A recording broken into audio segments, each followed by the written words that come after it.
From the very start of the game, a large supply of snacks is just a stone's throw away. Start by using the stairs to get to the highest point on these cargo containers. Then line yourself up with this rail and run at it. You may need to duck slightly in real life to avoid the beam above. Work your way along the rail, turn around and aim for the bookcase. Work your way along the bookcase so you can get up onto the support beam. Head all the way to the top of this beam, drop down onto this support, and then follow it all the way to the end where you will find your reward.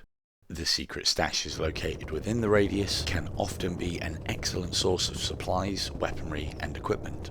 Unlike the rest of the loot in the map, they are always guaranteed to be there and always in the same place. Notes like this one with the stash header at the top will give you clues to their location and hints at their contents. Be aware that all stash locations are available from the very start of the game. Also note that they will never be lost or replenished due to the tide.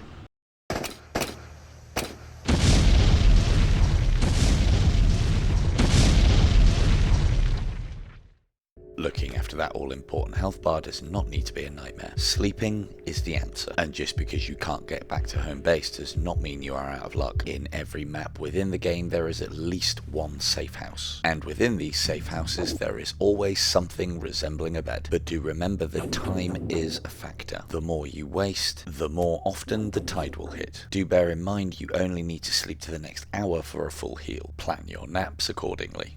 When sleeping is no longer an option or potentially impractical, we still have three other options. Whilst held and primed with the trigger button, the healing injector can be stabbed into your hand or torso. Note that the effects do stack for those big quick heals whilst under fire, rare and only found in artifact clusters in the radius. The regen artifact can be activated by pressing trigger when held, and finally back at home base you can pay for a shower. When it comes to stamina replacement technology, smoking is the answer. But you don't smoke in VR. Although snacks can be consumed without a utensil, that convenience has a high cost and weight. Beef and meat are the same thing. The notable difference is that canned beef contains 10 portions, and that canned meat can only be found in the radius. Pineapple and cake are best in class for stamina replenishment, with cake only found back at home base and in limited quantity. And so pineapple is king, as it is cheapest, lightest and readily available. Let's face it, canned goods are heavy, and eating at knife point is barbaric at best. What you may not know is that once you have extracted food from cans, you can then remove it from the tip of the knife with the grip button and place it in your bag or pouch for later. In this format, all food is lighter, takes up less space, and can be eaten without utensils. And although cake is often a lie, this cake we can take with us. All food items will not perish, but it's probably a good idea to wash your hands regularly. Love them or hate them, paparazzi missions are a quick and easy source of income. They also have the added benefit of helping you become familiar with the different enemies and their variants at a distance. Some things to note: just because the mission marker points to an area does not mean you have to take the shots there. Anything other than nice shot is a fail. The pictures need to be of live enemies, and most importantly, remember to buy and take the bloody camera with you. When it comes to selecting missions, keeping them close together and in the same area is desirable. Often accepting a mission and aborting will re-roll that mission to a different location. This technique can also change those less desirable missions to something different, as well as affecting the risk and reward. Know that there is no penalty for aborting missions in this manner, so you can do it as often as you like, and that the kind of missions offered and their location will be based on your security level. Whether it be as part of a mission, scooping up those more useful artifacts, or collecting them in order to sell, effectively finding them is an essential skill, with the vast majority found within clusters of anomalies. Ensure you clear your immediate area of enemies before using your probes around the outside of the cluster to find a practical entrance. Then continue to use probes to make your way in, using the detector to point the way. Once retrieved, simply retrace your steps to exit, and know that anomaly clusters can contain multiple artifacts.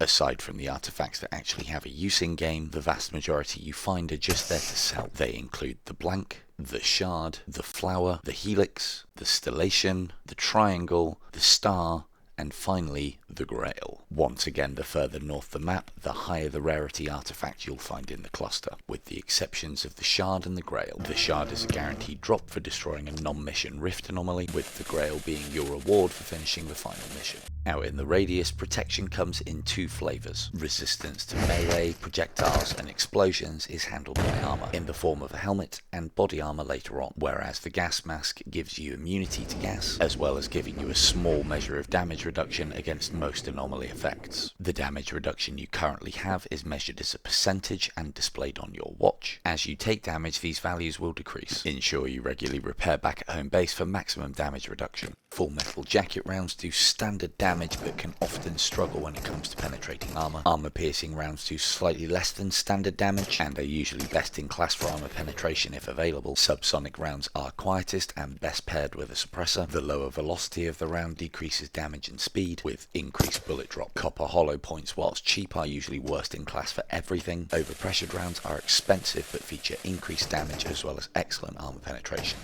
Shotgun shells come in two distinct flavours. We have Buckshot in red and Solid Slug in blue. Buckshot fires a spray of pellets, ideally suited to short-range unarmoured targets, with the spread of said pellets being adjustable at the upgrade station. Solid Slug shells fire a single large bore round, which has guaranteed armour penetration and a longer effective range due to high velocity. Decreasing spread will increase Solid Slug accuracy, and for shotguns with an ammo holder, don't forget about that pouch dip. Know that the BTR is beyond any of you, which leaves us with two viable options: run or hide. Thankfully, it's only found patrolling its set route in the Kolkazaya region, and when you hear the rumble of its engine, it's time to either take cover or move.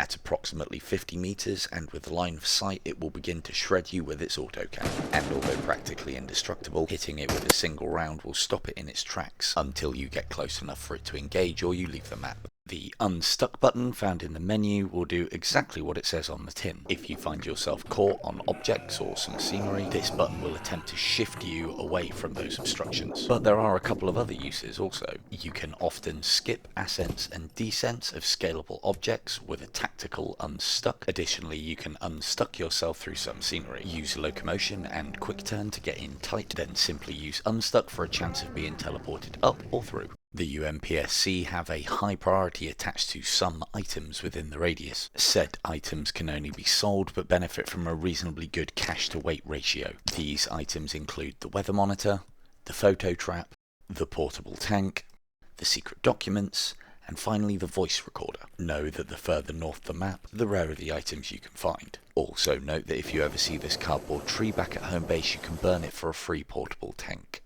Further progress into the radius means more equipment, which means more weight. Knowing what to loot and what to leave becomes an essential skill. Artifacts and UMPSC items are no-brainers. Any kind of pistol can be stored in your backpack, clean them up to increase the sale price. Only taking one two-handed weapon on your expeditions allows you to carry 3 more. 1 in your backpack, 1 on your back, and 1 in your offhand. And don't throw away those empty packets. They have little to no impact on your weight and you can sell them for a few bucks at the shop. The radius never sleeps, and you don't actually need to either. Know that foregoing sleep has no negative side effects. However, stumbling around in the dark can be dangerous, but if you can clear specific areas, or even an entire map of enemies during the day, the only thing that you would need to worry about at night is anomalies. This gives us more time to loot and complete missions before the tide comes in. Also note, the lighting levels on the Kolkazaya and Pajorsk Castle maps are not as affected as badly as the other areas at night time. Okay, so what do you need?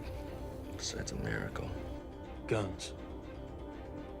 Lots of guns.